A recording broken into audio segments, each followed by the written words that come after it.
Bonjour à tous et bienvenue pour ce quatrième webinaire de la communauté de pratique internationale et francophone santé mentale et travail. Nous sommes à nouveau très nombreux puisque vous êtes 750 participants pour ce webinaire et on vous remercie de votre présence et de votre fidélité. Ça nous encourage à continuer. Aujourd'hui, on va parler d'accompagnement. Et d'accompagnement qui permet l'accès à l'emploi, mais aussi le maintien dans l'emploi. Donc, quelques mots avant de démarrer. Moi, je suis Claire Leroy-Atala, je suis vice-présidente de cette communauté de pratique. Et pour rappel, cette communauté, elle rassemble des professionnels, des parties prenantes concernées par la santé mentale au travail, donc des employeurs, des personnes concernées, des professionnels de l'insertion, des chercheurs, des professionnels de la santé et des personnes concernées et leurs proches depuis 5 pays francophones que sont le Luxembourg, la Belgique, la Suisse, la France et le Canada. Et on est rassemblés autour de 3 grands objectifs. Un premier objectif qui est de partager des savoirs et des savoir-faire autour de la santé mentale au travail et mieux prendre en compte ces troubles dans le monde du travail, faire avancer la recherche et mieux comprendre les pratiques qui ont fait la preuve de leur efficacité et les mécanismes qui facilitent l'accès à l'emploi et le maintien dans l'emploi, et puis faire tomber les barrières, les obstacles, les croyances qui freinent l'accès au travail et isolent les personnes. On a une démarche qui est résolument constructive et optimiste pour que santé mentale et travail soient compatibles et que ne soient pas synonymes de discrimination ou de stigmatisation. Alors aujourd'hui, le thème de notre rencontre, c'est santé mentale et travail, recettes pour un accompagnement gagnant-gagnant. Pourquoi on a abordé ce sujet de l'accompagnement? Parce que si on essaye de faire un parallèle avec d'autres types de problèmes de santé, comme par exemple les problèmes de santé physique, on voit bien que lorsqu'un salarié ou un collaborateur rencontre des difficultés d'ordre physique dans sa vie quotidienne au travail, on arrive à se représenter quel pourrait être l'aménagement du travail, la compensation de ces difficultés que l'on pourrait mettre en place pour lui permettre de travailler au mieux et de pouvoir mobiliser son potentiel professionnel. Donc ça passera par un fauteuil ergonomique, éventuellement des aménagements de mobilier ou architecturaux si ça concerne des problèmes de mobilité. C'est pareil quand il y a une personne qui a des problèmes sensoriels. On peut assez facilement imaginer qu'une personne qui a des problèmes de vision, par exemple, il faudra aller rechercher du côté de logiciels qui permettront d'avoir accès à un certain nombre de documents et à un ordinateur. En revanche, quand une personne rencontre des problèmes de santé mentale, on a beaucoup plus de mal à se représenter la manière dont on peut aménager le travail, dont on peut compenser finalement les difficultés pour permettre à la personne de se sentir au mieux sur son poste et exploiter pleinement ses potentialités. Or, finalement, la compensation dans le champ de la santé mentale au travail, c'est l'accompagnement. C'est l'accompagnement parce qu'en fait, lorsqu'on fait l'expérience de problèmes de santé mentale, ça a des conséquences au quotidien sur notre vie au travail, sur notre engagement, nos capacités de concentration, la manière dont on arrive à se motiver pour se rendre au travail. Éventuellement, il va y avoir des questions liées à une sensibilité à l'environnement, des problématiques de confiance en soi, des problématiques comportementales ou d'attitude au travail, voire notre capacité à gérer nos émotions. Et tout cela va finalement venir s'immiscer dans la dynamique relationnelle à l'œuvre dans les quotidiens professionnels. Et donc, les réponses par rapport à ces difficultés, elles ne sont pas d'ordre technique ou technologique, elles sont d'ordre humain, organisationnel ou managérial, et touche finalement à plutôt des problématiques de communication et de savoir-être au travail. Alors, une fois qu'on s'est dit que l'accompagnement, finalement, c'était ça le dispositif de compensation, on peut se dire, mais finalement, qu'est-ce que c'est l'accompagnement? C'est un bien grand mot et qu'est-ce que ça recouvre? Je voulais partager avec vous une réflexion de Clément Bonnet, qui est un psychiatre français qui a écrit un ouvrage sur l'accompagnement en santé mentale. Et lui, il dit l'accompagnement, ça recouvre deux dimensions.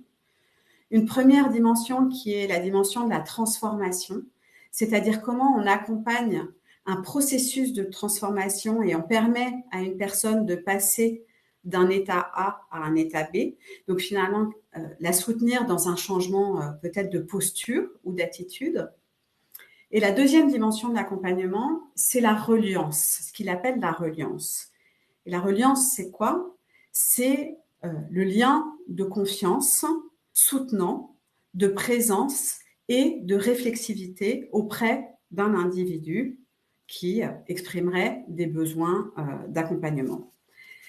Et donc l'accompagnement, en fait, si on y réfléchit et qu'on regarde les expériences d'accompagnement vers l'emploi et dans l'emploi, c'est certainement l'accompagnement de la personne concernée par des troubles psychiques pour identifier ses ressources, ce qui est capacitaire, finalement l'aider à trouver ses stratégies personnelles et le comportement qui va avec et lui apporter du soutien. Mais c'est aussi l'accompagnement de l'employeur face à ses questions, peut-être à ses peurs, ses inquiétudes, sa méconnaissance, et lui permettre de trouver la juste posture.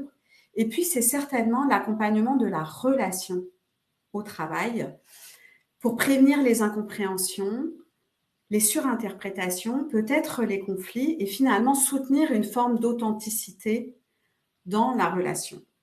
Et donc, c'est sur ces trois dimensions-là que l'on a organisé le webinaire d'aujourd'hui et invité à intervenir Mireille Valois, Philippe Cloux et Stéphane Petit, qui vont nous parler de trois points de vue différents de finalement ce que recouvre l'accompagnement. Donc déjà, le fait que ça n'est pas l'accompagnement uniquement de la personne concernée, mais bien des collectifs et des employeurs, c'est Philippe Cloux qui nous en parlera. On verra que l'accompagnement, ça n'est pas une solution miracle, mais que c'est un levier puissant lorsque c'est fait dans un cadre structuré. Et c'est Mireille Valois qui pourra en parler. Et puis, j'allais dire le clou du spectacle, mais je ne veux pas vous mettre la pression, Stéphane. On aura le témoignage de Stéphane qui, justement, pourra nous dire, voilà, comment lui, en tant que personne concernée, il a été accompagné et la manière dont ça s'est passé et ce que ça lui a apporté et permis de faire cet accompagnement. Donc, avant de donner la parole à nos invités, je voulais vous donner quelques indications sur ce webinaire. Vous pouvez poser toutes les questions qui vous viennent à l'esprit dans le chat. On prendra le temps d'y répondre en fin de webinaire. Notre webinaire se terminera à 17h heure française, 11h heure canadienne, mais vous pouvez rester durant une demi-heure supplémentaire si vous souhaitez continuer à prolonger les échanges avec nos invités et avec Sonia Abelanski et Claire Carinti, qui sont deux professionnels de l'accompagnement qui travaillent à Marseille et à Compiègne en France et qui pourront aussi répondre à vos questions durant la dernière demi-heure. Voilà. Eh bien, on va pouvoir tout de suite démarrer avec Mireille Valois, qui a une expérience de 15 ans comme conseillère en insertion professionnelle avec la méthode IPS. Elle va vous expliquer plus précisément ce que c'est. Également 8 ans d'expérience comme superviseur IPS et formatrice, très grande formatrice reconnue, notamment aux États-Unis, au Québec et en Europe sur pour les professionnels de l'insertion professionnelle, justement. Mireille, je vous laisse la parole. Merci Claire. Alors, ça me fait vraiment plaisir de partager mon expérience avec vous. J'ai séparé le thème d'aujourd'hui en deux sujets. Donc, accompagnement gagnant-gagnant comment se présenter aux employeurs et comment assurer le maintien en emploi par la suite. Juste un petit mot pour vous dire que ça fait en fait plus de 20 ans que je travaille avec le modèle de soutien en emploi-études IPS, Individual Placement and Support. Donc, mon expérience est basée sur ce modèle-là. Je ne vais pas m'étendre sur le modèle, ce n'est pas le but de la présentation aujourd'hui, mais je pense que ce qui est important de préciser, c'est que les approches qui sous-tendent le modèle, les approches avec lesquelles on travaille, c'est beaucoup l'approche qui est axée sur le rétablissement et l'approche qui mise sur les forces des personnes. Alors, accompagnement gagnant-gagnant, comment approcher les employeurs? Alors, je dirais qu'il y a 3 prémices de base. Premièrement, quand on travaille avec une approche qui est axée sur le rétablissement, le principe le plus important à respecter, c'est les préférences des personnes avec qui on travaille. Donc, ça demande au job coach de s'asseoir à la place du passager et de laisser la personne faire ses choix en termes de type d'emploi qu'elle veut occuper, mais aussi en termes de divulgation. Donc, il y a des personnes qui veulent divulguer et il y en a d'autres qui préfèrent ne pas le faire. Et donc, comme job coach, on va laisser la personne prendre ses décisions, faire ses essais, parfois faire des erreurs, mais apprendre de ses expériences. Donc, en tant que job coach, je vais devoir m'adapter. Je vais devoir adapter l'approche aux employeurs selon le choix de divulguer ou non de la personne. Ensuite, l'autre prémisse qui est très importante pour avoir une approche gagnante auprès des employeurs, c'est vraiment de croire au potentiel des personnes qu'on accompagne et de miser d'abord sur leurs forces. Ça ne veut pas dire de nier qu'elles ont un problème de santé mentale, mais ce qui est important, c'est de ne pas présumer que parce que la personne, elle a un problème de santé mentale, qu'elle ne sera pas capable de faire le travail, puis qu'elle va absolument avoir besoin d'accommodement. Donc, il faut vraiment croire au potentiel des personnes. Ce qui est au cœur aussi du modèle de soutien en emploi IPS, c'est vraiment de trouver le bon emploi, donc le bon match, le bon pairage entre le profil d'une personne et un poste de travail, puis un environnement de travail. La dernière chose, je dirais, qui est très importante, c'est aussi d'adapter son langage à celui des employeurs. Les employeurs, habituellement, des diagnostics, des symptômes, la médication, ça leur dit pas grand-chose. Ce qui les intéresse, par contre, puis Philippe, vous pourrez me corriger, là, mais habituellement, les employeurs veulent savoir, est-ce que la personne est capable de faire le travail? Donc, on va parler des expériences, des forces, des qualités. Puis, ils sont plutôt intéressés, pas à connaître exactement les symptômes, mais comment les symptômes vont affecter la façon de travailler. Donc, on va parler plus en termes de cognition, de difficulté de mémoire, la vitesse de travail, l'apprentissage, la concentration. Ce qui est important aussi de discuter là, pour avoir un accompagnement gagnant, c'est les accommodements à mettre en place aux besoins. Donc, comment l'employeur va accueillir la personne, comment elle peut la soutenir, et aussi ce que la personne va mettre en place comme les stratégies compensatoires pour s'intégrer puis réussir en emploi. Je vais illustrer autant la recherche d'emploi, le développement d'emploi, que le maintien en emploi. 2 exemples de ma pratique. Puis, ce que je voulais faire ressortir dans ma présentation, c'est que on doit aussi s'adapter au profil de chaque personne. Donc, Monsieur Lavoie, je ne vais pas le présenter de la même façon à un employeur que l'autre candidat dont je veux vous parler, qui est Martin. Monsieur Lavoie, c'est un homme dans la quarantaine qui a un diagnostic de dépression. beaucoup d'idées négatives. Quand je l'ai rencontré, il n'y avait pas espoir à se trouver un emploi, très pessimiste envers son avenir, mais c'est une personne qui est très scolarisée, qui a 2 baccalauréats et qui a de l'expérience de travail. Puis lui, Monsieur Lavoie, sa hantise, c'était vraiment les entrevues. Ça lui apportait beaucoup d'anxiété.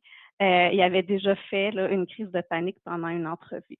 Donc, Monsieur Lavoie, la façon dont je l'ai aidé à se présenter aux employeurs, on a fait beaucoup de coaching et en fait, on a ciblé des agences par intérim pour éviter un petit peu les entrevues plus formelles. Et je me suis présentée simplement comme conseillère en emploi. J'ai mentionné que j'aidais des personnes qui ont un problème de santé mentale, mais j'ai rapidement passé aux forces de M. Lavoie, ses expériences. Puis, je l'ai présenté à l'employeur, puis rapidement, il a été embauché pour un contrat. Monsieur Lavoie, il ne pensait pas avoir besoin d'accommodement comme tel en emploi. Donc, il n'y a pas eu vraiment comme de contact direct de ma part avec l'employeur. Martin, l'autre personne dont je voulais vous parler, c'est un jeune dans la vingtaine, diagnostic de schizophrénie. Martin, il a encore beaucoup d'instabilité dans sa vie au niveau de sa santé mentale, encore des symptômes, beaucoup de consommation, peu d'expérience de travail. Il a travaillé un peu dans les restaurants, mais ses emplois duraient seulement quelques semaines. C'était un environnement qui était beaucoup trop rapide. Il y avait trop de tâches à apprendre en même temps.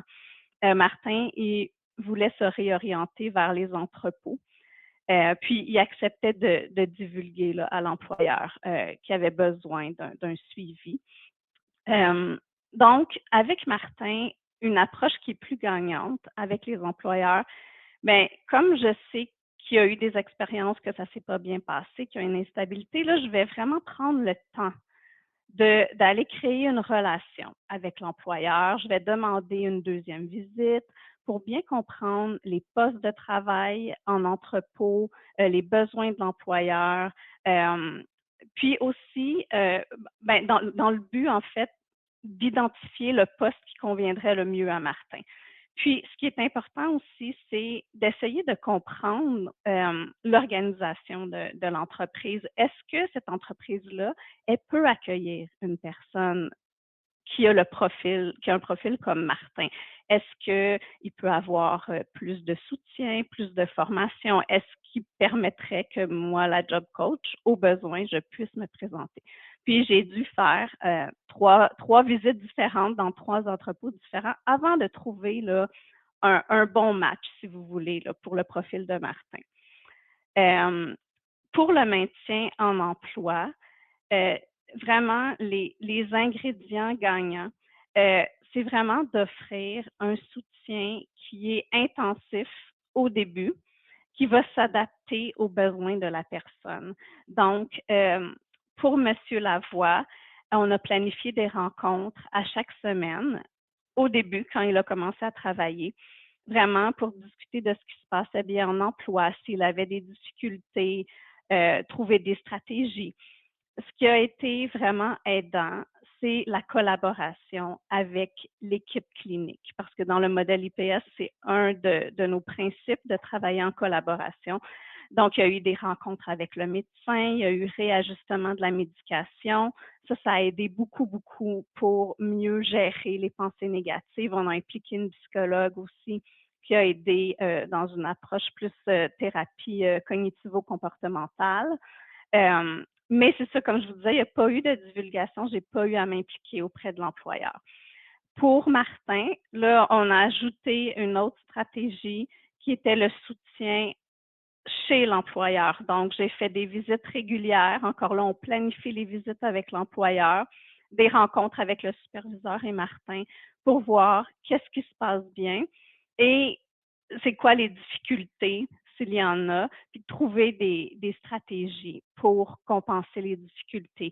Une stratégie qu'on utilise souvent avant que le job coach là, se présente en emploi parce que des fois, ça peut être un peu stigmatisant d'avoir un job coach qui aide la personne. On a essayé de pairer Martin avec un collègue, mais c'était pas suffisant. Donc, je me suis présentée, puis j'ai aidé Martin à faire des listes de tâches, puis à l'aider à avoir plus d'initiatives.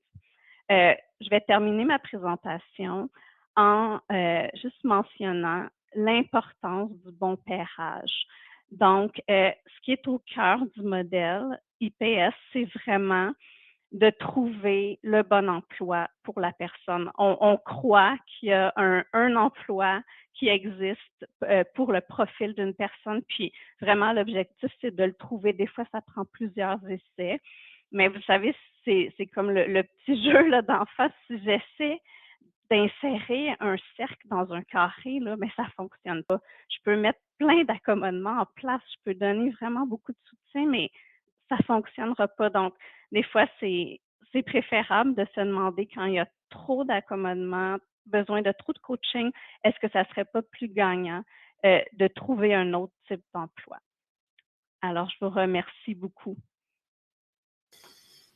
Merci beaucoup, Mireille. On retient l'importance aussi d'essayer et d'expérimenter pour trouver cette rencontre harmonieuse. Je passe tout de suite la parole à Stéphane Petit, qui est donc va nous parler de son parcours professionnel et l'accompagnement dont il a pu bénéficier au sein du CAFO, un autre regard. Stéphane, on vous écoute. Oui, tout de suite.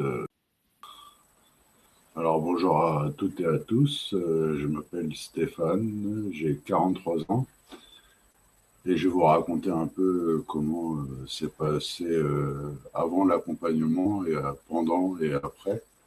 Et je suis toujours accompagné actuellement. Donc moi, suite à une crise de toxique, j'ai eu une première crise de santé mentale à l'âge de 20 ans. Actuellement, j'en ai 43. Ça a été assez violent pour moi-même. J'ai connu la dissociation. Après plusieurs jours sans sommeil, avec le sentiment que si je dors, je meurs en fait. Mes parents étaient inquiets, ils m'ont conduit à l'hôpital. Et après quelques examens et un médicament qui m'a été donné de façon, on va dire, dissimulée dans de la grenadine, je me suis réveillé en psychiatrie. S'en est suivi des mois d'hospitalisation et 17 ans de traitement assez lourd subis. J'ai été suivi dans différents lieux, comme des lieux de soins, puis des lieux qui m'ont progressivement permis de reprendre une activité. J'ai pris goût au métier de faire cuisinier, quoi. Et j'ai suivi une formation qualifiante que j'ai obtenue. C'est une assistante sociale qui m'a parlé de l'accompagnement. Et j'ai fait les démarches pour y accéder. Et ensuite, à partir de là, j'ai une conseillère en emploi accompagné, qu'on peut aussi appeler job coach ou conseiller en emploi accompagné, mais c'est la même chose. Ensuite, avec la conseillère, on a travaillé ensemble à mon projet professionnel. Et je voulais trouver un emploi de cuisinier dans une entreprise classique. Et pour décrocher l'emploi, j'ai fait différents stages dans une entreprise que j'appréciais, qui me plaisait. Et comme j'ai fait mes preuves, j'ai obtenu un premier CDD de 2 mois. Ensuite, j'ai obtenu un CDI. Avec la conseillère en emploi accompagné, on se voyait une fois par semaine en dehors de l'entreprise. On échangeait sur mon emploi, comment ça se déroulait, ce que je vivais, comment ça se passait avec les collègues. Elle venait également dans l'entreprise passer des journées complètes en immersion à mes côtés avec moi pour se rendre compte de mon travail, voir s'il y avait des choses à mettre en place pour mon confort professionnel et pour bien répondre aussi aux attentes de l'entreprise. Ensuite, après presque 3 ans dans cette entreprise, malheureusement, l'entreprise a fermé. J'ai vécu un licenciement économique. Et ma conseillère m'a soutenu dans les différentes étapes. en lien avec l'entreprise qui fermait, ensuite avec les mandataires. Elle était toujours présente pour m'aider, me conseiller et répondre aussi à mes demandes. Après ça, on a recherché d'autres emplois en cuisine ensemble et j'en ai profité pour faire une formation complémentaire en charcuterie traiteur parce que ça me plaisait beaucoup. J'avais déjà fait un peu de traiteur avant et c'est un truc qui me plaisait. Et ensuite, j'ai retrouvé un emploi que j'ai trouvé seul. Mais en gros, la patronne pour qui je travaillais, elle n'avait pas trop envie que Céline vienne dans l'entreprise. Elle ne comprenait pas en quoi ça aiderait, parce qu'elle n'avait pas compris le principe de l'accompagnement en emploi. Du coup, avec Céline, on continue à échanger ensemble en dehors, mais juste entre nous. Et ce travail-là, c'était un contrat d'1 an, mais j'ai arrêté au bout de 6 mois parce que le rythme était trop élevé, j'étais seul en cuisine et la charge était quand même trop lourde. Et il y a des choses qui ne me plaisaient pas sur certaines façons de travailler et je pouvais en parler avec elle, enfin avec l'employeur. Après ça, j'ai trouvé avec Céline un autre poste de cuisinier dans une chaîne de restauration.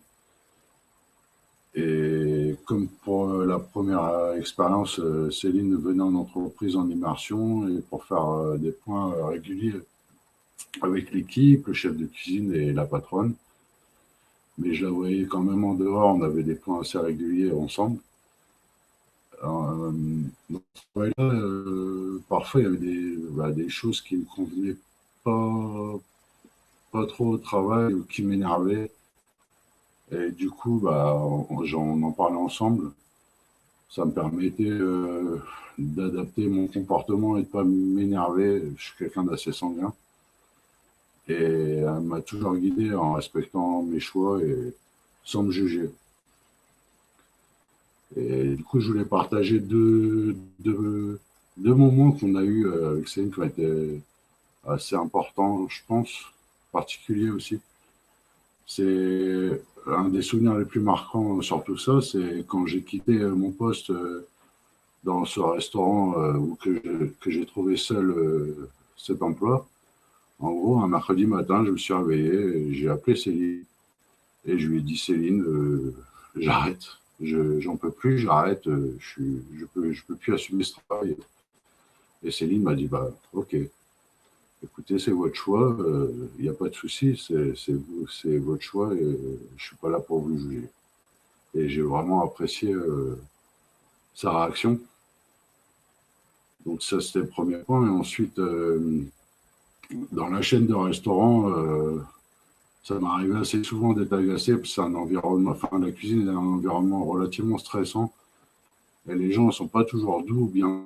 J'avais de très bons collègues, mais pas tous. Et je pouvais aussi monter en pression assez rapidement. Et en discutant avec Céline, on décortiquait les situations et elle m'aidait à trouver des stratégies pour ne pas prendre les choses de façon trop frontale.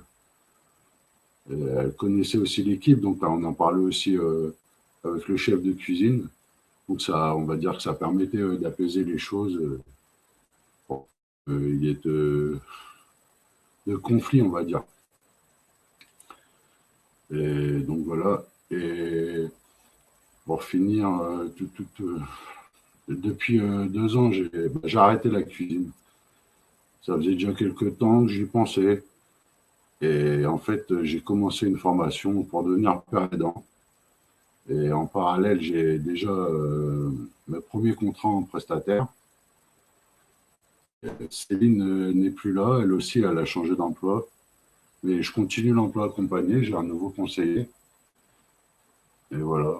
Et donc, phrase de fin, du coup, j'étais en confiance avec tout ça. Avant, je parlais pas de moi. Maintenant, j'en parle. Ça fait partie de moi, de ma vie. C'est ma vie. J'assume. Et j'ai pas de problème sur le fait d'être accompagné. Voilà. Merci beaucoup Stéphane d'avoir partagé tout ça.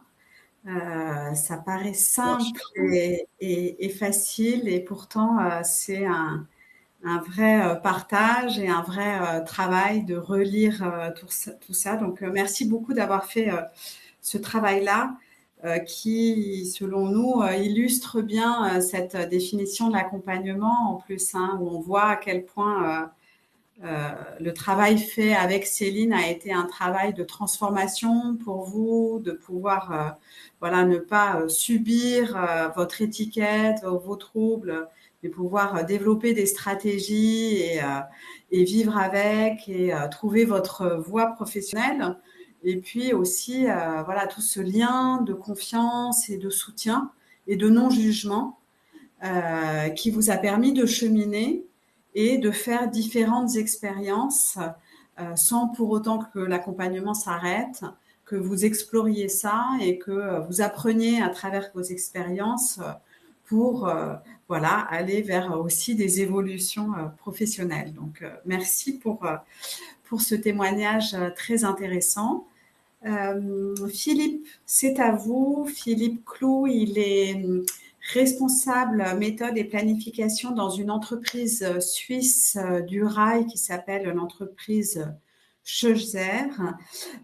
Et vous allez nous parler, vous Philippe, finalement de votre expérience en tant que responsable d'équipe, manager, de justement l'accueil d'un jeune apprenti qui est concerné par des problèmes de santé mentale et que vous accueillez depuis maintenant plusieurs mois en partenariat avec les équipes du centre hospitalier universitaire vaudois.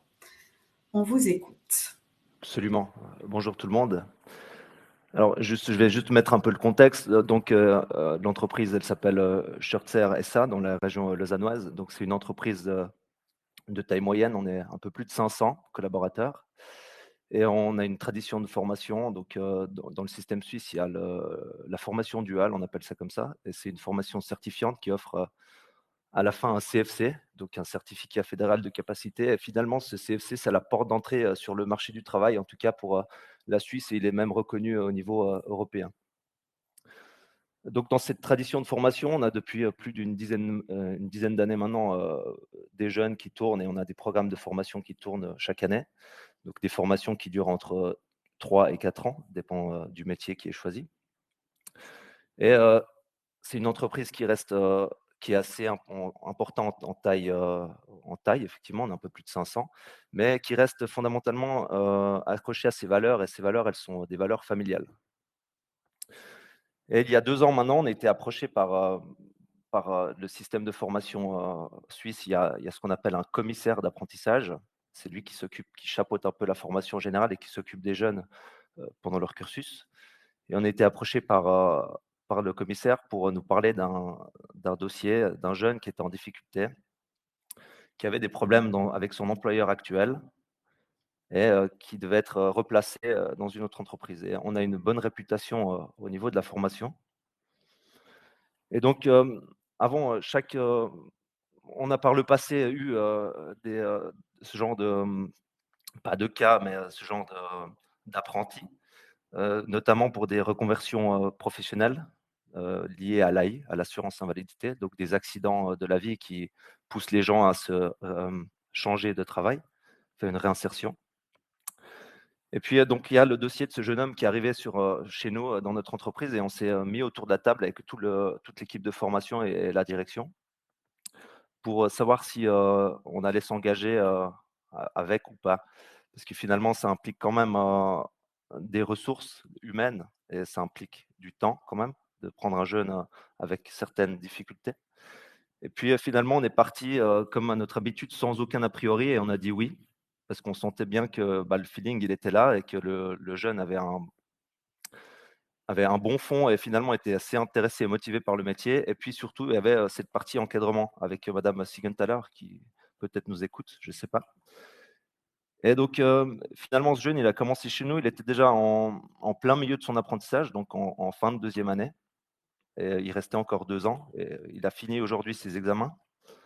Donc maintenant, on attend les résultats. Et donc finalement, notre but à nous, ça a été de mettre en place une stratégie, si on peut appeler ça comme ça, un plan de formation pour l'intégrer au mieux et in fine, qu'il puisse obtenir son certificat fédéral de capacité pour que ça lui ouvre la porte sur le marché de l'emploi. Donc ce qu'on a fait, c'est on a mis en œuvre tout plein de petits stratagèmes et de petits plans de formation, des stratégies, et cetera, toujours accompagnés avec le CHUV. Ce qui a été mis en place tout au long de cette formation, c'était des réunions ponctuelles de tous les mois, grosso modo. On se retrouve avec toute l'équipe de formation et le CHUV pour faire un peu un bilan intermédiaire chaque fois de ce qui se passait, où est-ce qu'on allait, comment est-ce qu'on allait faire pour aller atteindre ses objectifs, etc. Excusez-moi, je bois un petit peu. Donc n'hésitez pas en fait à poser des questions un petit peu parce que je raconte un petit peu l'histoire, mais voilà, l'expérience, elle doit se partager, je pense. Simplement pour dire aussi qu'on est parti, je reviens là-dessus, sans a priori par rapport à notre jeune et que sur les 500 personnes, comment est-ce qu'on l'a intégré dans l'entreprise? Sur les 500 personnes, il y a finalement très peu de personnes autour de lui qui étaient qui sont au courant, qui étaient au courant en fait que ce jeune avait des difficultés ou des problèmes de santé mentale. Donc simplement, l'équipe de formation qui a évolué autour de lui et qui l'a poussé durant ces 2 années de formation chez nous, était au courant, pas même totalement, mais partiellement, hein, en fait, finalement, de ses problèmes.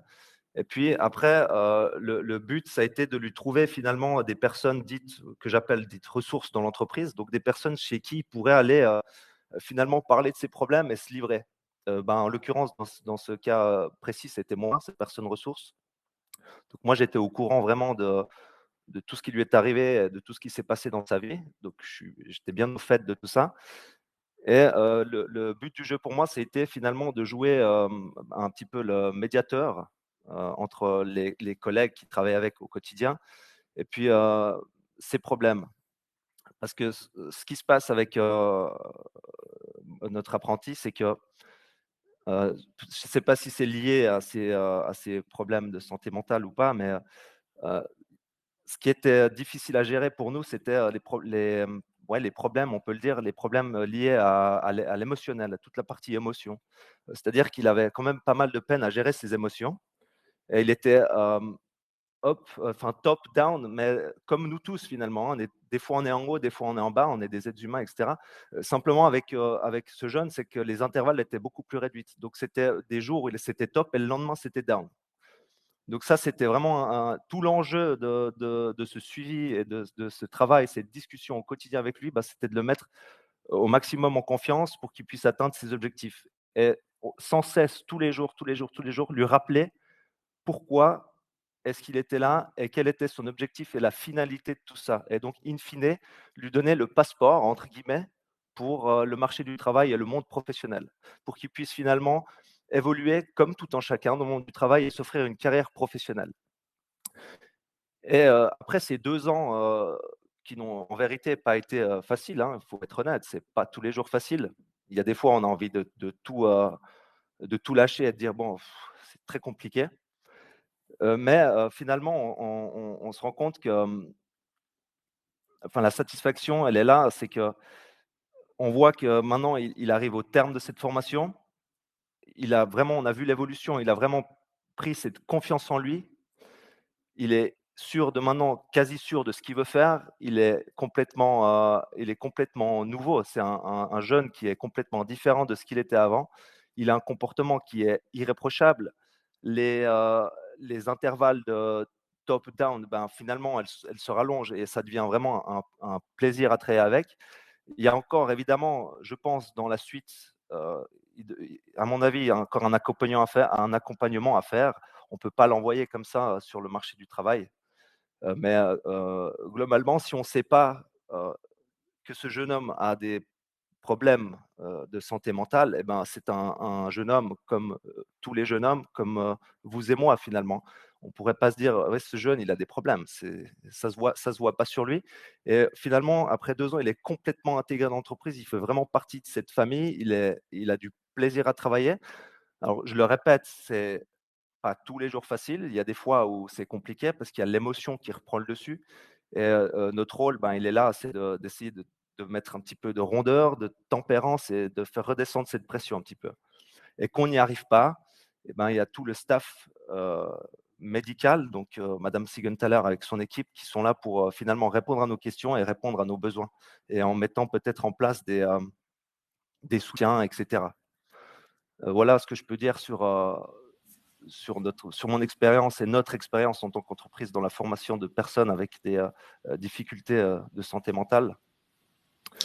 Mais finalement, pour nous, pour conclure, je dirais que la plus grande satisfaction qu'on puisse avoir, ce n'est pas l'espoir de changer la personne, parce que ça, c'est un espoir vain et c'est une illusion, mais finalement de le préparer au mieux dans le monde professionnel, qui est un monde quand même, il faut le rappeler, un monde difficile, et ce n'est pas facile, le monde du travail, on le sait, et c'est de lui permettre finalement ce vecteur d'intégration sociale qui est le travail, de le mettre en avant et de pousser le jeune à se dépasser et à finalement poursuivre sa vie de manière complètement normale. Voilà.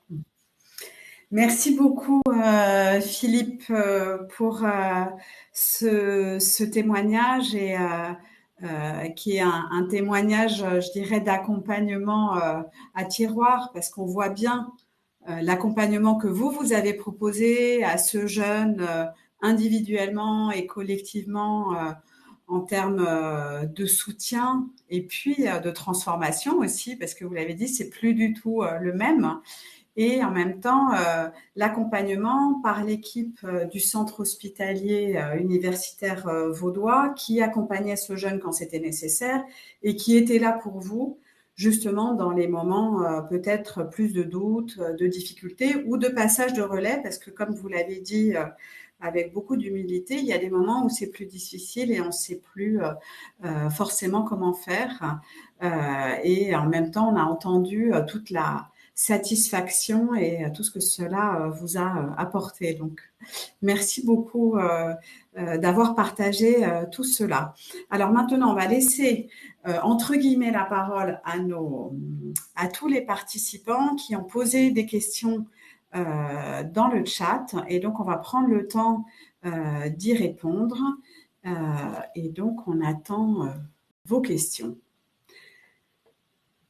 Alors, j'aurais une question pour Stéphane. Qu'est-ce qui est le plus important, selon vous, dans votre accompagnement? Alors, Stéphane, est-ce que vous voulez y répondre? Oui. Ce qui est le plus important, c'est, je pense, d'avoir quelqu'un qui est là pour vous soutenir et vous aider quand vous avez besoin. Et que ce soit pour trouver l'emploi, que ce soit après quand il y a des choses difficiles au niveau, on va dire, de la relation avec les collègues, l'employeur, etc. Enfin, c'est super important, parce que il y a des moments où je me dis que heureusement que Céline était là, parce que sinon ça aurait été peut-être nocif pour moi, je me serais énervé, et je pense que ça aurait été peut-être ça n'aurait pas été pareil, je pense. Donc, ce que vous dites, c'est à la fois le soutien, et puis là où elle vous a aidé à prendre de la distance, à trouver des stratégies pour que vous ayez un comportement au travail qui ne déborde pas finalement. C'est ça. Okay. La communication non violente.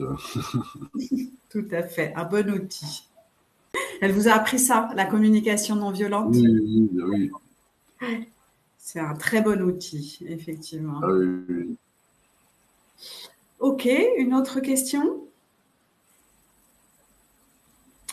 Alors, en réaction avec le discours de Philippe Cloux, l'assurance invalidité est-elle impliquée dans le suivi de votre apprenti? Oui, très bonne question. Alors, pour être très honnête, je n'ai pas tous les tenants et les aboutissants de tout ce qui a été mis en place pour l'accueil de ce jeune chez nous. Nous, on a été juste là pour reprendre sa formation en cours de route et finalement l'amener, on l'espère maintenant, au succès, mais finalement au CFC. Donc, je n'ai pas toutes les réponses au sujet de qui a payé quoi et qui a fait quoi pour qu'il soit venu chez nous. Moi, je suis stricto sensu dans le cadre de l'entreprise et de l'employeur. Et ça montre aussi le fait qu'effectivement, vous ne prenez pas tout en charge et c'est aussi le travail d'accompagnement que de vous décharger de cet aspect-là. Mais ce qui est sûr, c'est qu'il était accompagné par le centre hospitalier universitaire du Vaudois et du service insertion professionnelle. C'est ça. Alors, ce que je peux dire, c'est que simplement, nous, en tant qu'entreprise, tout travail mérite salaire. L'apprentissage est un contrat avec une entreprise, donc il est rémunéré. L'entreprise le paye, lui donne le temps pour ses cours, lui paye pour aller à ses cours pratiques, etc.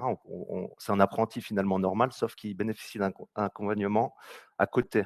Et ça, moi et l'entreprise, on n'a pas vraiment la main là-dessus. Merci Philippe. De rien.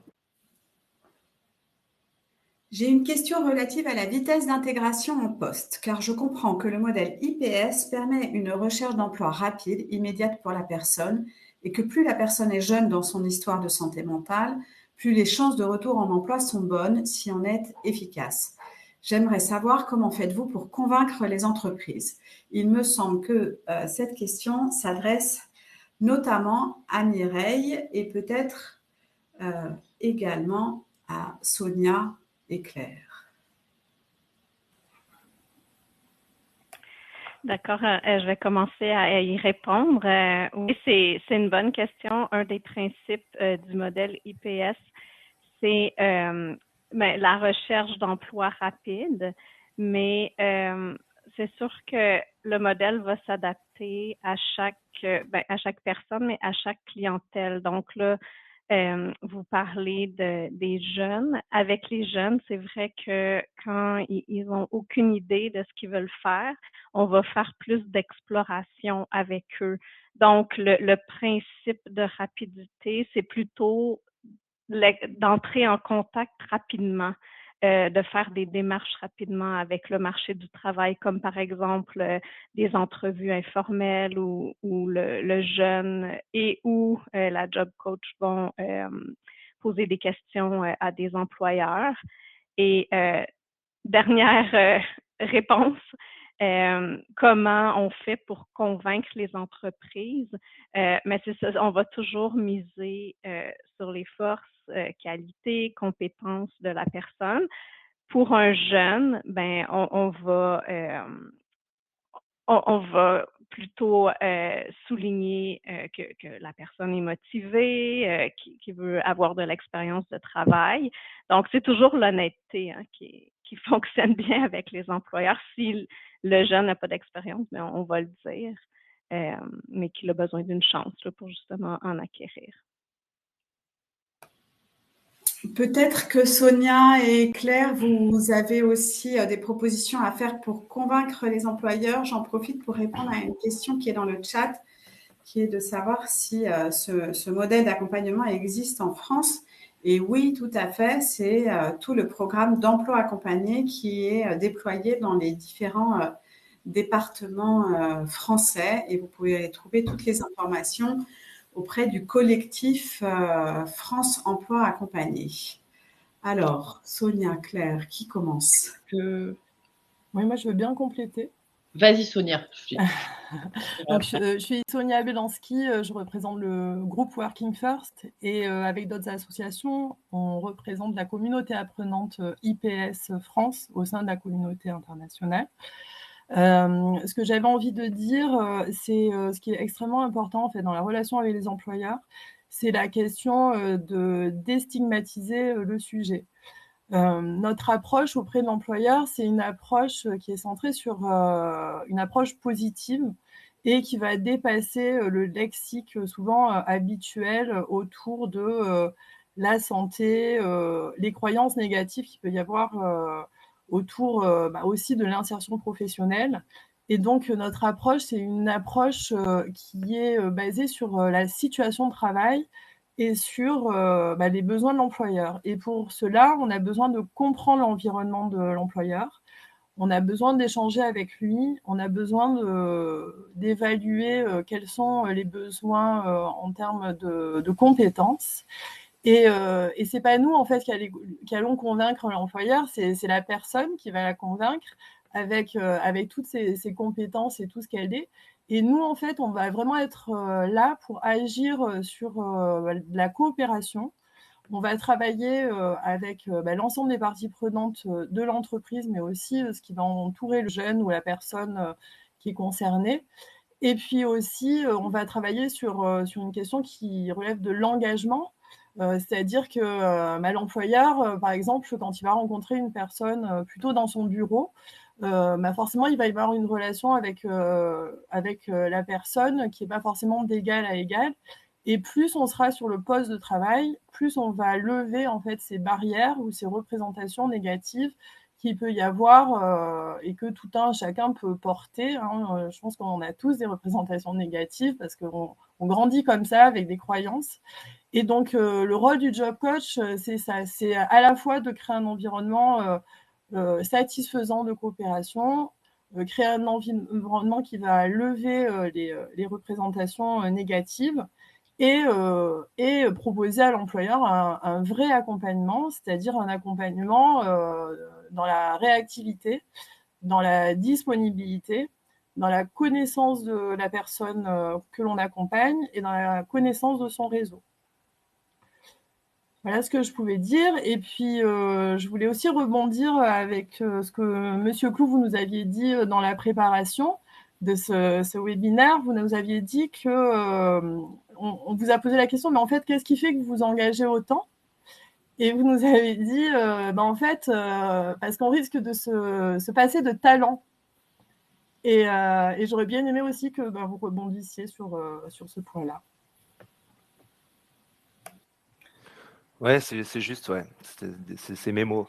Alors, mais ouais, parce que finalement, pourquoi se mettre des a priori et des barrières finalement pour quelque chose qui, alors si c'est un handicap physique où on voit que clairement il peut pas pratiquer un métier, je parle de ce que je connais, hein, je parle pas du reste, je parle du cas bien précis du jeune qu'on a ici. Je veux dire, il n'a pas un handicap physique, il a un handicap mental, mais qui ne l'empêche pas de travailler. Et finalement, peut-être en le stimulant un peu, en le mettant dans un cadre, je dirais pas idéal, mais dans un cadre qui est propice à l'apprentissage et propice au dépassement de soi. C'est peut-être un peu exagéré, mais peut-être qu'il y a quelque chose en lui qui va se révéler et finalement, on se rendra compte peut-être que c'est un jeune homme talentueux, plein de volonté et qui est destiné à une carrière professionnelle riche et épanouissante. Ce serait vraiment dommage pour des a priori et des choses qui sont de l'ordre du... Je ne sais pas comment dire, mais ce serait effectivement dommage de s'en priver. Et je pense que tout un chacun a le droit à sa chance dans le marché du travail et le droit de s'offrir, s'il le souhaite, bien sûr, une carrière professionnelle. Effectivement, c'est un droit, le travail. Donc, oui, c'est un droit. De rappeler, Philippe. Claire, du coup, peut-être tu voulais compléter Oui, peut-être. Sonia, et je vous invite à couper ton micro pour qu'on n'ait pas de... Il y a beaucoup de choses qui ont été dites. Moi, j'appuierais peut-être, effectivement, par rapport à la question qui a été posée, sur deux choses. La qualité de la rencontre et le fait que ce sont par les rencontres, ce ne sont pas forcément par des grands programmes de recrutement, de grands programmes de prévention qui viennent parler des situations qu'on obtient en fait des résultats et qu'il est facile d'entrer dans les entreprises. C'est bien par les rencontres que quelque chose devient possible. Et je vais rebondir avec une autre question que j'ai vue dans le chat sur les compétences du coup des conseillers, des job coach ou des conseillers. C'est que c'est bien par le développement du réseau, par la rencontre des employeurs et par la mise en relation de tas d'individus qui effectivement ont des préférences, ont des projets, ont des souhaits, ont besoin d'être en situation réelle, de vivre des choses en entreprise et de rencontrer des professionnels en situation réelle, que des choses deviennent possibles et que du coup des parcours d'emploi se construisent et se maintiennent. C'est vraiment un des prémices de ces méthodes d'accompagnement, que ce soit IPS du coup qui nous vient outre-Atlantique ou de l'emploi accompagné plus européen. On part vraiment d'un renversement et de quelque chose, on doit vivre les choses en situation réelle pour que les préjugés se défassent, pour que la personne prouve qu'elle est en situation en fait, de pouvoir travailler et qu'elle a des choses à apporter et qu'il y a une rencontre possible entre un collectif de travail et une personne, quelles que soient ses spécificités. Et du coup, je rejoindrai beaucoup ce qui a été dit par Mireille Vallouel. oui, il y a le bon pairage, il est vraiment question d'aller comprendre comment fonctionnent les environnements de travail, quelles sont leurs forces, quelles sont les contraintes, où sont les leviers dans ces environnements de travail. Et ces leviers, enfin, toutes les entreprises sont très différentes les unes des autres. Les humains qui sont dans ces entreprises sont différents. Il est important de pouvoir analyser ces organisations de travail et de voir où sont les forces dans ces organisations de travail.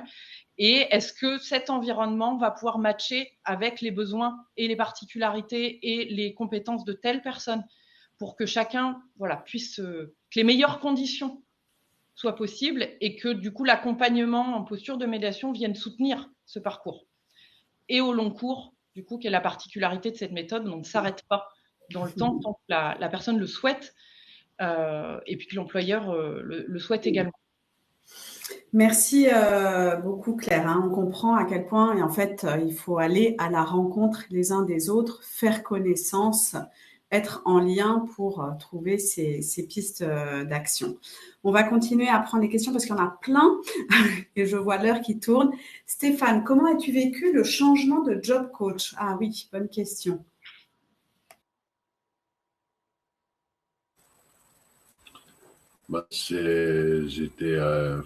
Quand Céline m'a appris qu'elle changeait de travail, j'étais quand même assez peiné parce que on n'efface pas 11 ans de travail ensemble comme ça, quoi.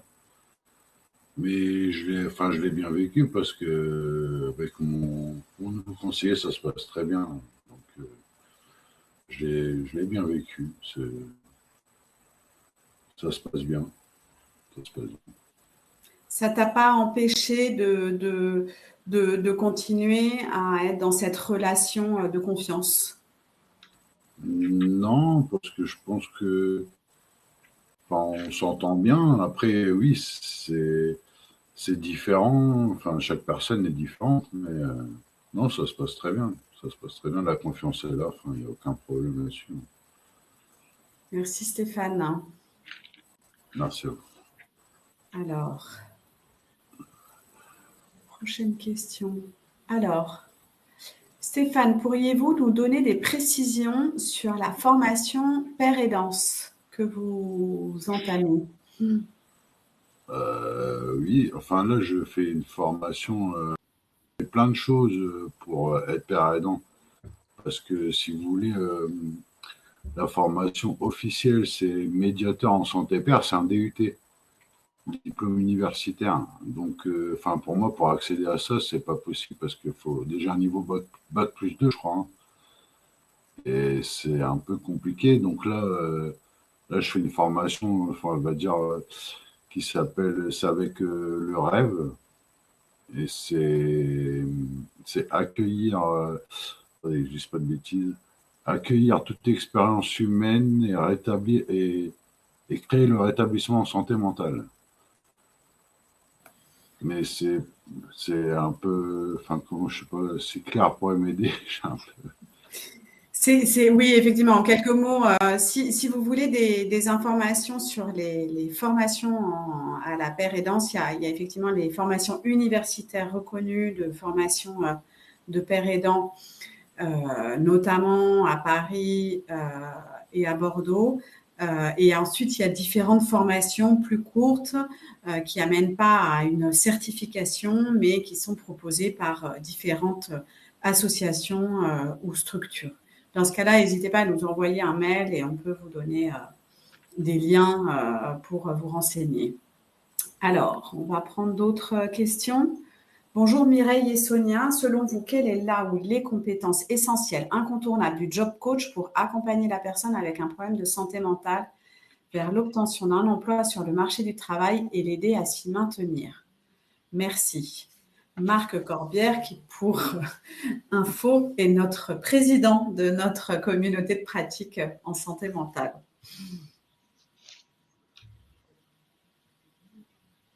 Alors, Mireille. Oui, je vais commencer. Alors, bonjour Marc. Compétences essentielles. Mais je pense qu'on en a parlé.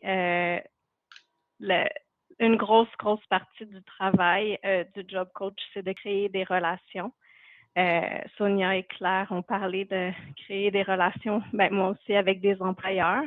Donc, c'est vraiment ça qui est important. Stéphane t'a parlé de la relation, de confiance que tu as développée avec tes job coachs. Il faut aussi être capable de créer des relations avec les équipes de soins si elles sont impliquées.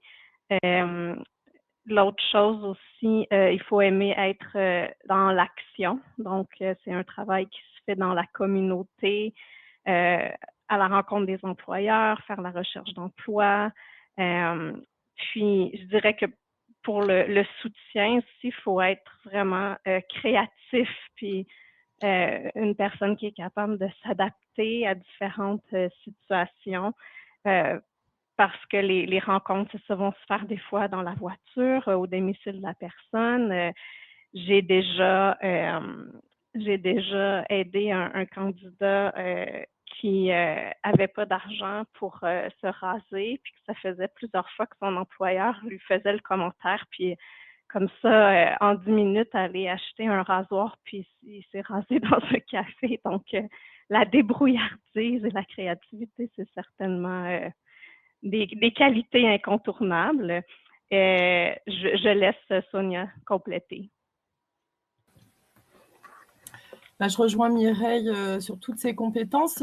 Nous, on a choisi d'avoir des équipes pluridisciplinaires, justement, pour pouvoir avoir différents types de compétences.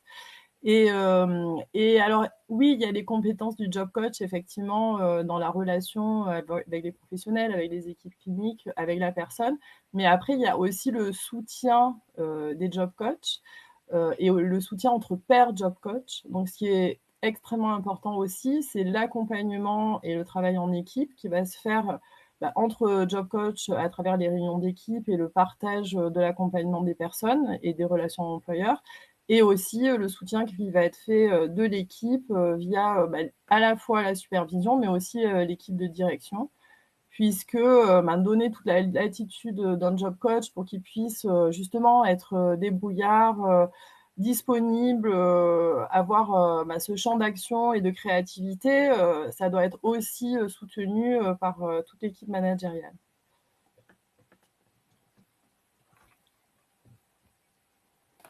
Merci Sonia.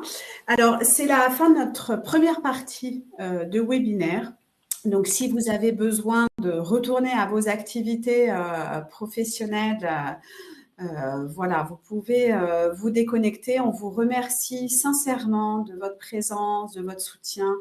On a beaucoup de mots d'encouragement et voilà, tout le monde fait ça bénévolement et donc on a besoin, nous aussi, de votre soutien. Merci pour votre présence. Si vous avez envie de rester, nous, on reste encore un peu là pour continuer à répondre à vos questions. Donc, vous pouvez aussi rester connectés. Et pour ceux qui auraient besoin de partir dès à présent, n'hésitez pas à vous inscrire au prochain webinaire qui aura lieu le 14 septembre à 8h heure du Québec, 14h heure Europe. Vous voyez, on teste les horaires pour savoir ce qui arrange le mieux chacun pour que ça soit compatible avec nos vies chargées. Et du coup, je dis pour la première fois merci sincèrement à nos intervenants d'avoir pris le temps parce que c'est beaucoup de temps en amont et de préparation et de mobilisation aujourd'hui. Merci à Act & Match qui pilote la plateforme, qui nous aide à faire ça. Et merci à Santé Mentale France qui œuvre dans l'ombre, mais sans qui ces webinaires ne seraient pas possibles. Donc, merci beaucoup. Ça n'est pas fini pour ceux qui souhaitent continuer à échanger. On reste là. Et pour ceux qui doivent partir, on vous souhaite une très bonne journée, une très bonne soirée et un bon été. Et on vous attend au mois de septembre pour continuer à réfléchir ensemble. Voilà, donc il y a peut-être 1 ou 2 minutes de questionnaire de satisfaction, si je ne me trompe pas. Et ensuite, on reprend sur les questions.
Alors, est-ce qu'on peut repartir peut-être des questions?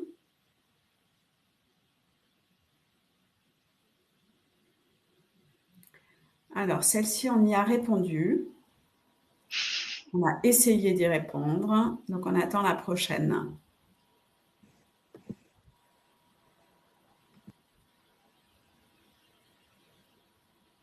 Alors, pour les jeunes qui veulent faire des études en alternance et qui peuvent souffrir de troubles quels qu'ils soient, l'accompagnement dont parle Stéphane existe-t-il? Alors, peut-être que Claire, tu peux répondre à cette question? Ouais, je vais. Alors, je pense que ça va être difficile d'y répondre de manière très globale parce que je pense que chaque pays aussi a ses spécificités dans ce qu'il est possible de faire ou pas et comment sont organisés en fait les services dans chaque pays. Donc, je vais essayer de répondre pour la France. Pour la France, en ce qui concerne les dispositifs d'emploi accompagné conventionnés, donc qui rentrent dans la réglementation, l'alternance, on est en situation d'emploi. Donc, l'alternance peut être accompagnée par l'emploi accompagné. Maintenant, la question des allers-retours avec la formation, en théorie, dans la réglementation, quand effectivement une personne se tourne vers la formation, on change de système et de dispositif d'accompagnement. Maintenant, voilà, je pense que chaque dispositif conventionné, non conventionné, va aussi avoir sa propre souplesse et faire des relais, organiser, se positionner en fonction, puisque c'est bien, à un moment donné, les besoins et la sécurité du parcours qui prime. Je ne suis pas ultra conventionnelle en disant ça de cette manière. En tout cas, c'est comme ça qu'on le défend. C'est comme ça que les fondamentaux, en tout cas sur quoi ils reposaient, c'est bien la sécurité du parcours et le parcours de la personne qui prime. Donc, pour être en alternance et en situation d'emploi, c'est possible. Après, il existe aussi, en tout cas en France, quelques dispositifs sur certaines régions, quelques expérimentations qui sont spécifiquement construites pour suivre des jeunes qui sont en situation d'alternance. Ok. Voilà. J'en profite, j'ai vu passer une question qui demandait si l'emploi accompagné existait dans les pays africains. Donc, ça existe dans pas mal de pays d'Europe, au Canada, aux États-Unis. Est-ce que vous savez si ça existe en Afrique? Pas à votre connaissance. Je sais que c'est des choses qui ont intéressé. Enfin, il y a des choses. Il y a déjà eu des programmes, il y a déjà eu des liens. Enfin, je pense que le collectif France Emploi Accompagné, il y a quelques années aussi, avait des liens avec des gens qui s'intéressent un peu partout. Maintenant, je serais incapable de dire s'il existe de vrais programmes d'accompagnement installés. Peut-être qu'il faut se tourner vers l'association européenne aussi de l'emploi accompagné. Peut-être qu'ils ont été approchés par des pays africains. Ok. Après, peut-être que du côté IPS, je ne sais pas si vous avez des liens ou s'il y a d'autres pays sur ce continent qui ont créé des liens. Oui, l'Amérique du Sud, ça c'est certain. Le Japon, l'Australie, la Nouvelle-Zélande. Mais alors à l'Afrique, probablement l'Afrique du Sud. Ça vaudrait le coup aussi de creuser. Ok. Merci. Alors, nouvelle question. Pour Philippe. Désolée, je voulais ajouter, Claire, pour le soutien aux études, c'est un volet qui a été ajouté au modèle IPS qu'on a ajouté au Québec. Donc, ça fait quelques années là, puis la pratique, on est encore en train d'améliorer le matériel de formation. Oui, c'est en évolution aussi, ce modèle IPS de manière permanente. Donc, voilà, ça se déploie, ça se développe. Alors, pour Philippe Clou, pour me faire l'avocat du diable, vous parlez de la difficulté du monde du travail, de moyens humains limités. C'est effectivement la vraie vie. Alors, pourquoi choisir la difficulté, entre guillemets, et ne pas prendre un stagiaire classique, moins chronophage, dans un monde où le temps est compté? Quelles difficultés rencontrer avec ce jeune dans les moments difficiles? C'est une bonne question. Oui, très bonne question. Oui, alors, bon, tout ce qui est dit dans cette question, c'est pertinent, hein, on est complètement d'accord. Hein, oui, c'est chronophage, etc. Mais la chance qu'on a dans l'entreprise dans laquelle je travaille, c'est qu'on est notre propre client et qu'on dépend à part nous-mêmes, on dépend de personne, entre guillemets, en tout cas dans le cadre dans lequel j'évolue. Et ce qui nous donne du temps pour pouvoir former des jeunes et du temps pour pouvoir accompagner ces jeunes. Donc en fait, comme je l'ai dit précédemment, on est une entreprise formatrice. On a chaque année entre 12 et 15 apprentis qui tournent. Donc c'est déjà un nombre assez intéressant. Et former, ça prend du temps. Quelles difficultés rencontrer dans la vie avec ce jeune homme? Les moments difficiles? Eh ben, ce qui est difficile, c'est le sentiment pour l'équipe de formation de s'investir, donner tout ce qu'ils ont. Et puis que, comme je disais avant dans mon intervention, les top-down, donc ces moments qui sont où on sait que le jeune, il est vraiment au top et il est sûr de lui, il a confiance, il y croit, il y va. Et les moments où il est en bas et il veut quasiment abandonner, il a une mauvaise image de lui-même, manque de confiance en lui, etc. Et ça, c'est les moments les plus difficiles à gérer parce que l'intervalle de temps entre ces moments, justement, elle est tellement courte que du jour au lendemain, ou même un matin, ça va super bien et l'après-midi, c'est une catastrophe, quoi. Et nous, ce qu'on essaye de faire et de mettre en place, c'est justement d'expliquer à ce jeune que il doit avoir confiance en lui, il est capable, il a des capacités. Et il doit exploiter au maximum son potentiel pour atteindre ses objectifs parce que finalement, c'est lui qui a choisi de venir chez nous, c'est lui qui a choisi de faire ce métier. Et donc on ne lui met pas entre guillemets, le couteau sous la gorge. Donc nous, ce qu'on essaie de lui expliquer, c'est que ces problèmes, oui, ces problèmes sont importants.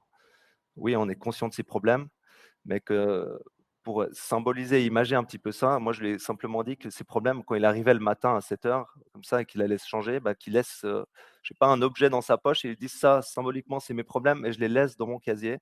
Et la journée, je suis disponible pour apprendre, pour faire focus sur mon apprentissage, sur ma formation et sur mes objectifs. Parce que in fine, l'atteinte de ces objectifs, en tout cas pour pour mon jeune là, dont je parle, in fine, son objectif, c'est de prendre son CFC pour pouvoir aller faire autre chose. Donc c'est son objectif personnel et c'est son objectif pour lequel on l'a poussé, on l'a drillé, drillé, drillé, on l'a poussé, poussé, poussé, voilà. Donc il y a des moments difficiles, mais qui finalement, rétrospectivement, ne le sont pas tant parce qu'il y a des difficultés, on en a avec tout le monde tous les jours, c'est notre quotidien. Je pense à nous tous. OK, on n'est pas toujours au top, c'est pas toujours facile et je pense simplement qu'il faut trouver de temps en temps les bons mots et les bons gestes pour pouvoir rassurer la personne qu'on a en face de nous et finalement lui redonner toute cette confiance pour pouvoir se dépasser et à atteindre ses objectifs. Voilà. Merci Philippe, c'est inspirant. On continue. Une question pour Stéphane. Comment avez-vous été accueilli par vos collègues, autres que la manager? J'imagine lors de votre dernière expérience professionnelle. J'ai été très bien accueilli. J'ai eu un de mes responsables avec qui, même en arrivant, le feeling est passé tout de suite. Et il est venu me voir et il me dit Stéphane, j'ai vu que tu avais. Enfin, il m'a dit, je vais te poser une question, j'espère que ça ne te gênera pas. Il me dit Stéphane, j'ai vu que tu as une reconnaissance travailleur handicapé. Et il me regarde, il dit mais c'est quoi c'est quoi ton handicap? Parce que c'est pas marqué sur le front, quoi. C'est pour ça qu'on dit bien un handicap invisible. Et j'ai discuté avec lui et je lui ai expliqué un petit peu ce qui m'est arrivé parce que je me sentais en confiance avec lui, mais il n'y a jamais eu. C'était bien accueilli, quoi. J'ai pas mal de collègues qui étaient au courant, quasiment tous, hein, et il n'y a jamais eu de problème là-dessus. Il n'y a jamais eu de souci là-dessus, aucun. Ils ont vraiment accepté j'étais comme tout le monde, quoi. J'avais pas forcément d'étiquette où on venait tout le temps me donner un coup de main. De toute façon, dans cette entreprise-là, on s'entraidait tout le temps. Donc ça m'a jamais, ça a été très bien accueilli. Il y en a d'autres avec qui je l'ai pas trop dit parce que c'est des personnes qui, on va dire que ça passe, le feeling passait pas forcément. Mais ça a été bien accueilli. J'ai jamais eu de soucis par rapport à ça. Ok. Merci Stéphane. Il a été évoqué l'approche par les forces. Mireille, utilisez-vous des outils en particulier pour faire émerger les forces des candidats? Et Claire et Sonia, si vous voulez compléter aussi le partage de Mireille, n'hésitez pas à me faire signe. Oui, c'est une bonne question. Dans le modèle IPS, on va vraiment plutôt aller dans l'action. Donc, on a une évaluation de base là, où on va demander à la personne ses anciens emplois, puis qu'est-ce qui a bien été, qu'est-ce qui a moins bien fonctionné. On va aussi impliquer, si la personne le veut, l'équipe clinique, sa famille aussi, qui le connaît bien, pour aller chercher les forces, les compétences. Puis après, ça va être vraiment par l'essai d'emploi que les forces et le profil de la personne là, vont émerger. Je ne sais pas si mes collègues ont quelque chose à ajouter. C'est sûr que dans notre équipe, comme Sonia l'a mentionné, c'est une équipe multidisciplinaire. Donc, il y a des job coachs qui ont une formation plutôt comme conseiller en orientation, donc qui vont partager des petits questionnaires là, qu'on peut utiliser aussi pour les intérêts. C'est surtout pour les intérêts des personnes.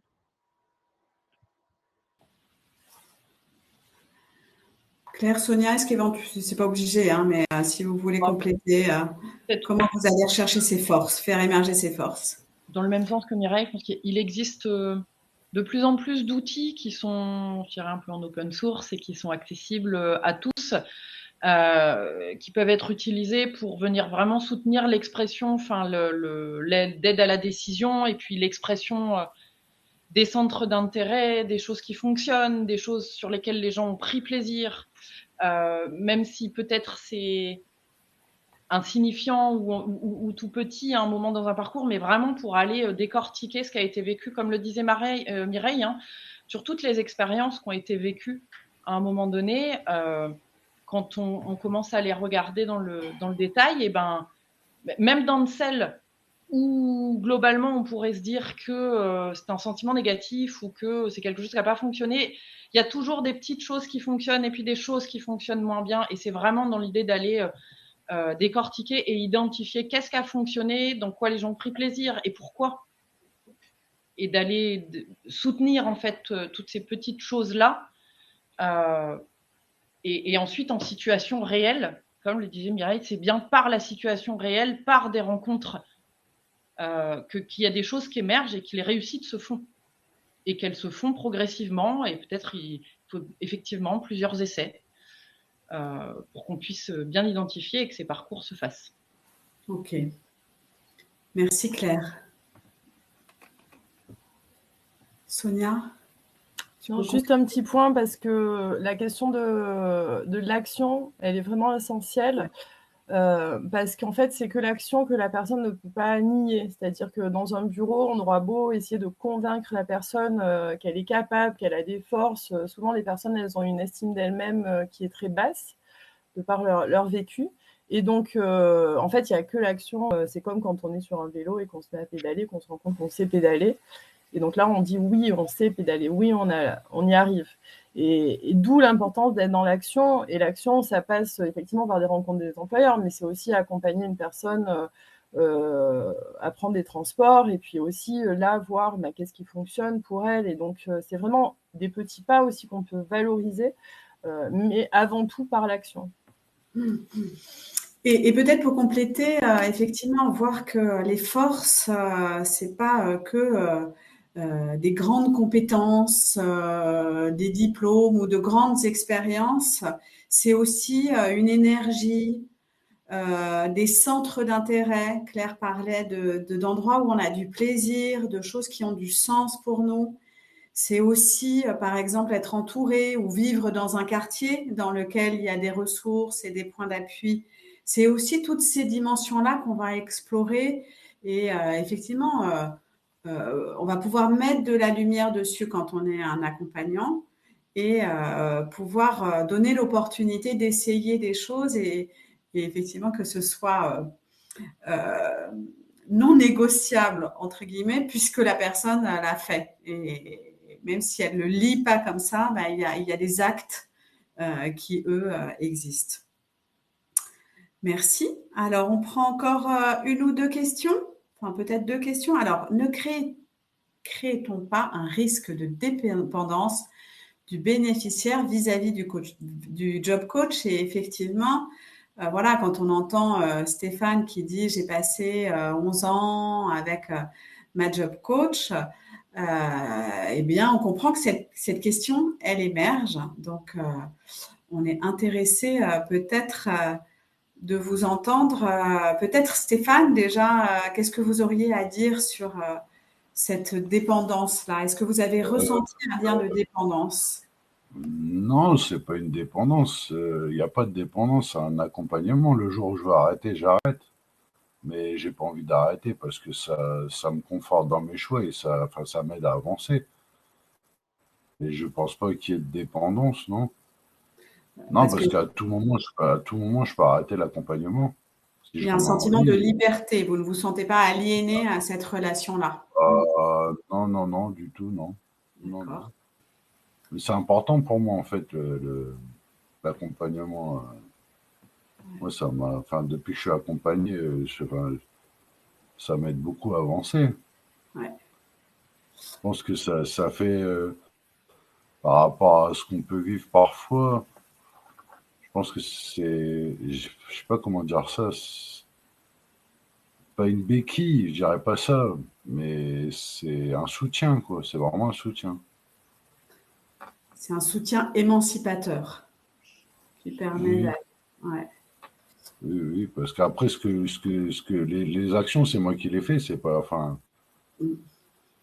D'accord. j'ai un peu de mal à comprendre la dépendance. Non, j'ai pas. Oui, pardon, Stéphane. J'ai pas de dépendance particulière, non. Non.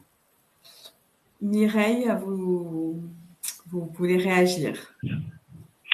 Oui, bonjour Sophie. Je trouve que c'est une bonne question parce que c'est un commentaire qu'on a souvent, hein, parce qu'on offre tellement un soutien qui est intensif, puis qui est serré. Puis je pense que, en tout cas, je parle en tant que job coach, il faut toujours avoir en tête que l'objectif, c'est de rendre la personne autonome.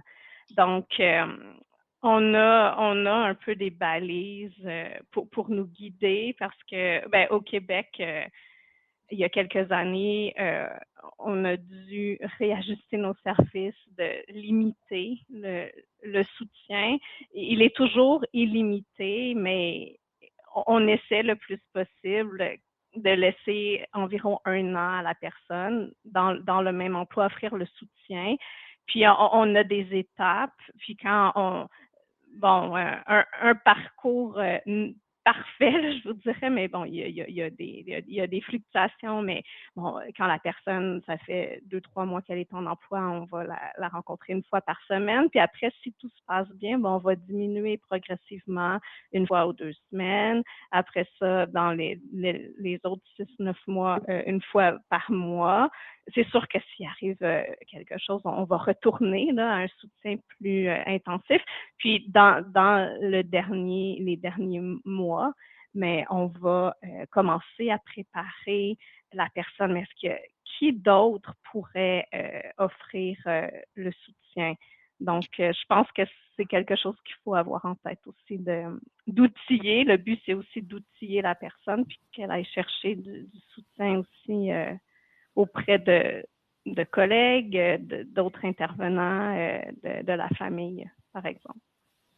Et effectivement, j'avais envie de compléter, Mireille, parce que le lien de dépendance, il me semble, se crée lorsque on est dans des relations d'accompagnement qui ne sont pas émancipatrices, où on dicte aux personnes ce qu'elles doivent faire. Or, l'accompagnement dans l'emploi accompagné, la méthode IPS, on n'est pas du tout dans cette posture-là, puisque on se met aux côtés de la personne et on fait émerger ses souhaits, ses envies, et on est plus dans une relation de soutien à cette énergie-là. Je voudrais partager l'expérience que personnellement j'ai eue, moi, au Clubhouse, quand on a ouvert un Clubhouse en France et où les personnes sont membres à vie d'un clubhouse. Et donc, on avait la même réflexion par rapport à ça, se dire, mais finalement, c'est des lieux qui doivent être des lieux pour retrouver une autonomie et une émancipation. Et là, vous proposez aux gens d'être membres à vie d'un clubhouse. C'est complètement contradictoire. Et qu'est-ce qui fait qu'on en sort?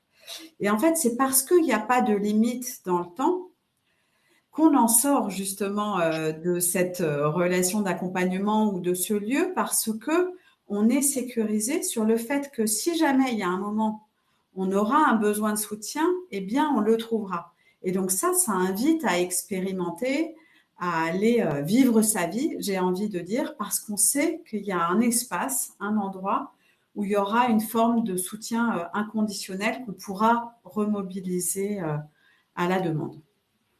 Donc, je rebondirai émancipateur. Je rebondirai bien aussi sur cette question-là parce que c'est vrai que ce soit pour IPS, pour l'emploi accompagné, c'est une des questions centrales qui est régulièrement posée et qui est très souvent posée par les tutelles. On n'a que quasiment, si je prends le territoire français, des dispositifs qui sont pensés avec une durée prédéterminée. On est très très souvent dans cette posture de tiers qui va penser pour les gens en combien de temps ils vont devoir être autonomes, en combien de temps ils vont devoir trouver un emploi, en combien de temps, au bout de combien de temps ils doivent pouvoir se passer de nous dans l'emploi. Et beaucoup de nos organisations et de nos dispositifs sont construits de cette manière-là. Et l'emploi accompagné en France, c'est justement construit en contre-pied, justement pour créer cette sécurité et rendre libre la fluctuation et l'intensité de la présence de l'accompagnement aux côtés des gens. Il y a des gens pour qui ça ne s'est pas arrêté. Dans le dispositif que je porte moi dans l'Oise, il y a des gens qu'on a accompagnés jusqu'à la retraite. On voit aujourd'hui, dans toutes les remontées de données que le collectif France Emploi Accompagné a mis en place auprès de tous les dispositifs conventionnés, on voit qu'il n'y a pas de corrélation directe entre l'intensité d'accompagnement et le statut de la personne, si elle est en emploi et en CDI. Le réflexe, c'est de se dire, elle est en CDI, elle est en emploi depuis 2 ans, donc ça veut dire que l'accompagnement s'est retiré. Pas forcément. Parce qu'il y a aussi un certain nombre de situations où les gens demandent, où les employeurs demandent, et où on parle aussi de ce qu'on appelle la prévention des signaux faibles. On sait que plus la relation de confiance est présente, plus le lien existe, plus la rapidité de relation existe, et plus il est facile d'intervenir et de désamorcer. Et que des choses ou des situations difficiles comme ce que Stéphane a pu raconter, qui peuvent partir de situations de malaise en entreprise, de difficultés de communication, de relations peut-être difficiles ou d'incompréhension qui peuvent arriver sur un changement de collègue, un changement de manager, ça peut aller très vite en entreprise. Des petites choses comme ça, le fait d'avoir la proximité de lien, d'être assez informel, de pouvoir d'avoir des petites informations et de continuer dans le lien à la personne à savoir ces petites choses du quotidien, permet de pouvoir les désamorcer très vite et de ne pas se retrouver alors qu'on n'a plus de contact depuis 3 mois, 6 mois, 1 an. Quand on n'a plus de contact depuis autant de temps, reprendre le contact, on n'est pas forcément dans l'intimité, on ne se connaît plus aussi bien, on se connaît plus, on met plus de temps à se dire les choses peut-être importantes, on oublie, on se dit bon, bah, ça va bien. Les employeurs, si on parle de leur côté à eux, ne font appel, tous les environnements, ils font appel à un tiers quand vraiment c'est grave. Quand vraiment, ils sont plus du tout, ils ont tout essayé, ils n'arrivent plus à se débrouiller seuls. Et donc là, ils vont aller interpeller un tiers qui va mettre du temps à intervenir. Et la situation sera très, très difficile, autant pour l'un que pour l'autre, au moment où il y aura cette intervention. Et c'est aussi pour ça que la manière dont l'emploi accompagné a été défendu, particulièrement en Europe, mais en France, dans ce qu'on défend dans les fondamentaux, que ce soit réglementé ou pas, c'est cette question, il n'y a pas de durée prédéterminée. C'est bien la liberté de l'individu et les besoins qu'il va exprimer et de l'environnement qui vont faire force. Et non pas de dire que c'est en 6 heures où elle aura droit à 15 heures ou 3 mois. Et peut-être à terme gagner du temps aussi, et en tout cas en efficacité d'intervention précoce et prévenir des situations plus graves. Il est 17h30, on va s'arrêter là, même si on aurait pu continuer encore longtemps. On vous remercie tous pour votre participation.